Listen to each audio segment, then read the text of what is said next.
Good morning, everyone. Senior Chief Meteorologist Rusty Lord here. It has been a busy stretch, and we're going to keep it going. Actually got a lot to talk about today that's happened already, and talk about what's on the way for tonight. New drought monitor in, some stats about the rain if you haven't seen those already.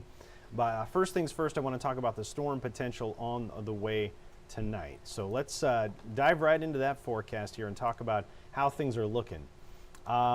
A spotty evening storm is possible as early as 8 o'clock. Now that's a part of our first alert weather day for tonight. The daylight hours are fine. I'll show you that here in a little bit. There is nothing to worry about during the day. You're going to be waiting until closer to sunset for that spotty storm, and then it's a more organized line trying to get going after midnight that brings the threat of damaging wind along with it, and a quick tornado or two possible along that line. Those can be the most dangerous because they happen while along the line, can happen over a 2 or 3 minute span, sometime between radar scans even too. So that's a lot we have to pay attention to with those trying to zoom through. And I want to make sure you have a way to get warnings. Make sure your phone is on, able to get warnings from our 6 First Alert weather app if you have that. Also, weather radios are great for the overnight hours to wake you up, startle you. You have the info you need because there's likely to be some damaging wind along this line, and there could be a couple of tornadoes along it as well. Here's when you need to be weather aware. Again, as early as 8, but most likely, let me get this out of the way here because we're most likely after midnight. I really think 1 to 3 o'clock in the metro is the prime time 2-hour window when that would roll through. Again, midnight to 4 across the entire area. So you can see here the area 3 out of 5 as far as the severe weather risk goes. That does include the metro, the Lincoln area. These storms would go from northwest to southeast, the way the arrows are going here, as we go through the overnight hours. Again, after midnight is when this would move through this area. Colton asking how likely are tornadoes tonight? Well, let me show you here the risk areas, and we can break it down a little bit farther as well. It's primarily a wind risk. That's what the biggest part of this yellow, orange shaded area pertains to, a 3 out of 5 on the scale. Hail risk is a little bit lower, probably a 2 out of 5, and the tornado risk is a 2 out of 5. But anywhere along that line, as it's moving through the leading edge of the line, in that 1 to 3 window in the metro, 12 to 4 over the entire area, could produce tornadoes right along that leading edge. So you need to have a way to get warnings because they could spin up very, very quickly as they are trying to move, that line is trying to move on through. Now we've had some clouds out there this morning, a couple of sprinkles south of the metro. Those doing about what we expected. They're not going to be enough to really get in the way of any of our storms that'll try to get going tonight. Completely different mechanism will fire those up, but you can see a couple sprinkles and light showers south of York, a couple more down near Beatrice, and those really aren't going to pose much of a problem. So here are your threats for this evening and overnight.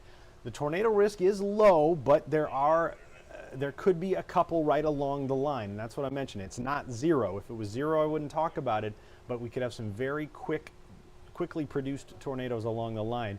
By far, the leading edge of the line producing 75 mile per hour wind gusts would be the threat. 60 to 75 is probably that range, so the ground is completely soaked.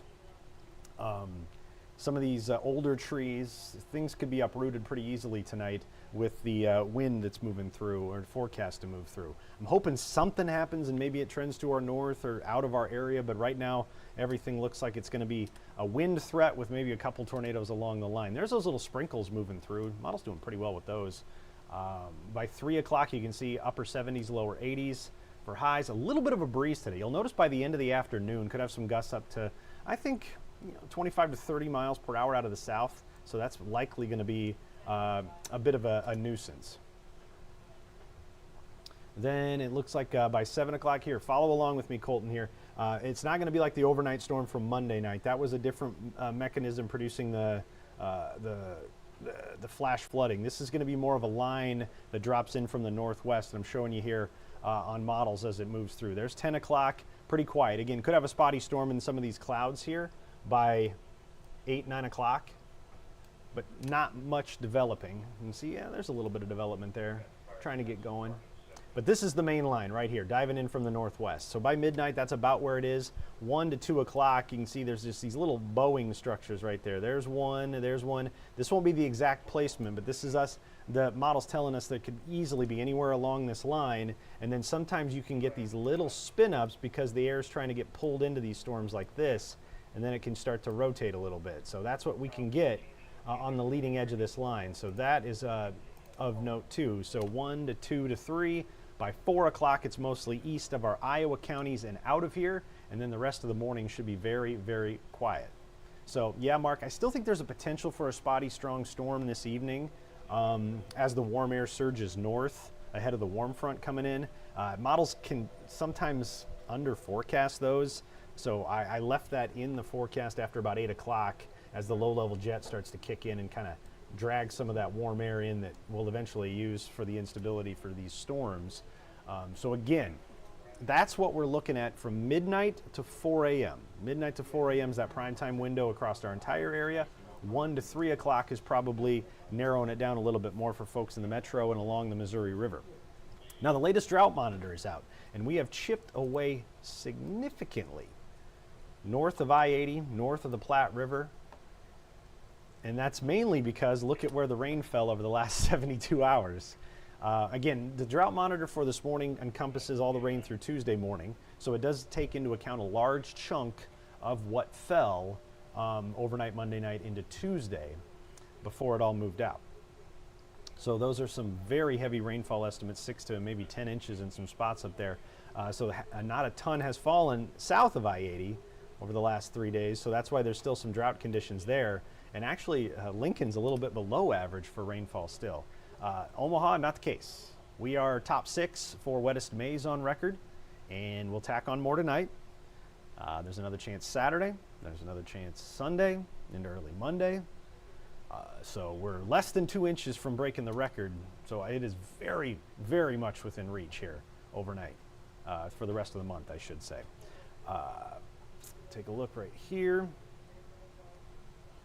Here's a look at the rain chances for the next several days. You got tonight into the overnight. Friday should be dry. Then it's evening chances on Saturday. Nothing really even shows up on models until after sunset on Saturday. So you got a pretty good day Saturday. And then overnight into Sunday morning, we would have the potential for on and off showers, maybe a few thunder showers on Sunday. Here's a little look at how I could see Saturday playing out. Again, it's still a few days away. But I think we're just going to see clouds gradually increase. We get a chance to warm up a little bit, 5, 6, 7.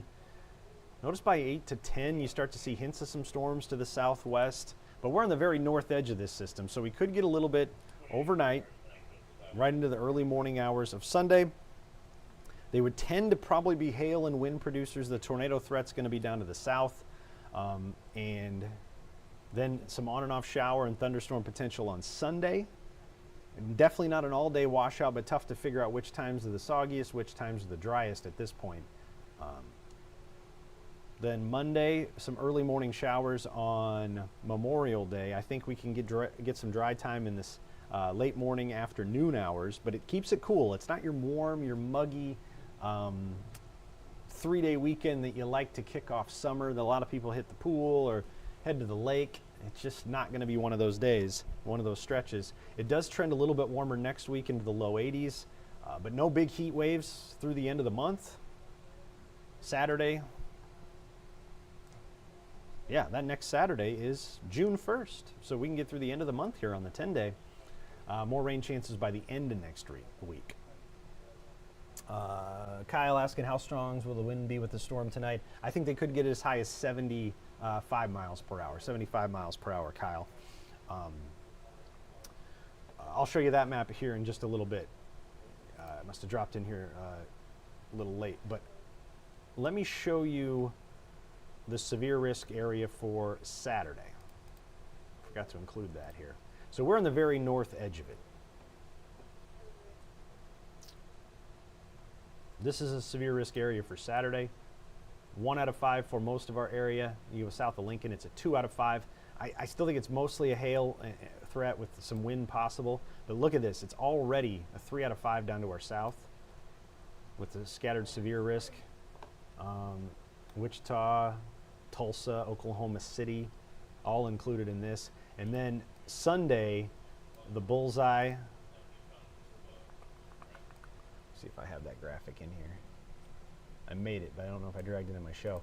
There is Sunday's severe weather risk as that system slides east. So big problems with this over the 2-day stretch. It's from Saturday into Sunday, but mostly going south of the metro.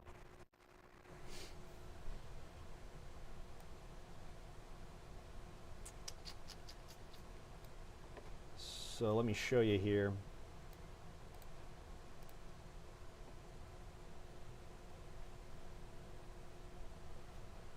There's your severe weather risk map, and there's your severe weather threats, Kyle. You break them down a little bit. Gusts to 75 miles per hour. I think somewhere along that line. Won't be for everybody, but that's the up there. Yeah, Mark, that's pretty good average, 70 to 80 miles an hour. But you got the possibility of quick spin-up tornadoes on the leading edge of that line. So we got some busy weather on the way overnight tonight. Midnight to 4 a.m. is what we're looking at. So what do we got here? What do we got? What else? We talked about the rainfall. We talked about the drought monitor. Jade's going to break down the drought monitor a little bit more coming up on our later newscasts. We'll talk about some of the totals with that, where we rank.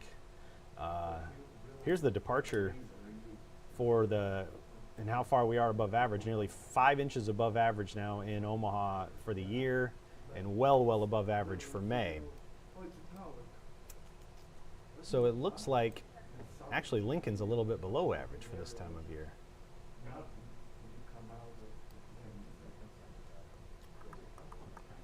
So that's where we're at with this, folks. There's a lot to talk about there. I appreciate the questions. Show you when our storm chances are primarily. Oh, it's been a very busy pattern, Kyle. I mean, this is typically May and June are our busy months, but this has been incredibly active, yeah. Tornadoes, you name it, round after round after round. So you are not wrong. It has been a busy stretch. All right, so we're going to leave it at that. You can tune in to Jared at midday. We'll talk more about this at 3, 4, and onward into the evening with Jade and Emily. And then as we go into the overnight, we'll be covering you, kind of trading off shifts. David will be in here overnight tonight. And then I'll be in early in the morning to talk about what's left of the line, or even as the line's moving through. So we will keep you covered. Stick with us. Make sure you download our app or some sort of app. The Red Cross app is a good one to get your warning information too. You have the weather radio. Have that set up and ready to go. Don't rely on sirens with these, folks. These overnight ones can be tricky. Sometimes they have to manually fire the sirens. Some sirens aren't working across parts of the counties. And these overnight ones can sneak up on you quick. Rely on something that gets the warnings. And if you're sleeping, especially if you're in a basement, you might not be able to hear the sirens. That's just not how sirens are meant for you if you're outdoors. So do not rely on just the sirens for overnight rounds of storms especially. All right, so that's where we'll leave it, and we'll touch base here later on tomorrow.